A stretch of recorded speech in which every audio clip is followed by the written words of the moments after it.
question. Yeah, look, we're getting ready to go through an unfortunate bit of political theater.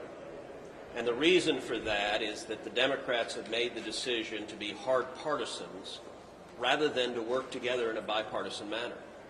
Last year, Congress passed 5 separate COVID relief bills. Every one of them was bipartisan.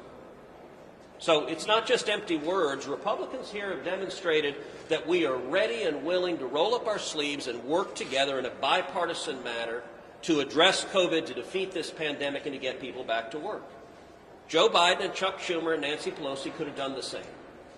But they made a decision instead. This is not a COVID bill.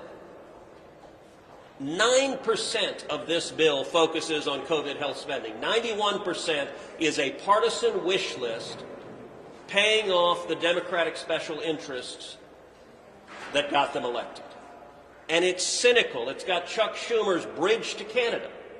The last I checked, a bridge to Canada is not going to defeat COVID. The first version of the bill had Nancy Pelosi's tunnel of love to be built in Silicon Valley because apparently bringing pork home to her constituents will help us defeat COVID. It's cynical what they're doing. This bill, if it passes, if the Democrats manage to keep their conference together, will end up passing with 50 Democrats voting yes, and I think the odds are quite high you will see 50 Republicans voting no and the Vice President breaking the tie. That is cynical. That is partisan. It is an abuse because they don't want to work together. There are all sorts of elements on which all of us would eagerly participate. Vaccinations. Should we have funding for more vaccinations? Should we accelerate the distribution of the vaccinations? Of course. And if we brought that up for a vote, it would pass 100-0. But the Democrats aren't interested in doing that. This debate will play out, and listen, Ron Johnson and other senators are using procedural tools to delay this because this is $1.9 trillion in wasteful spending that doesn't have anything to do with defeating COVID.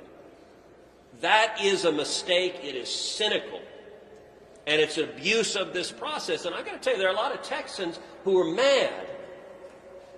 You know, Joe Biden gave an inauguration speech. We were all there where he talked about unity and working together.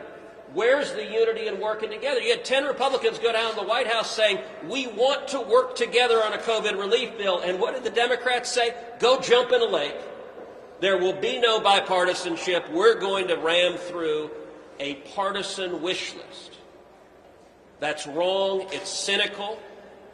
And one of the things it does is it abandons a whole lot of school kids who need to be in school right now.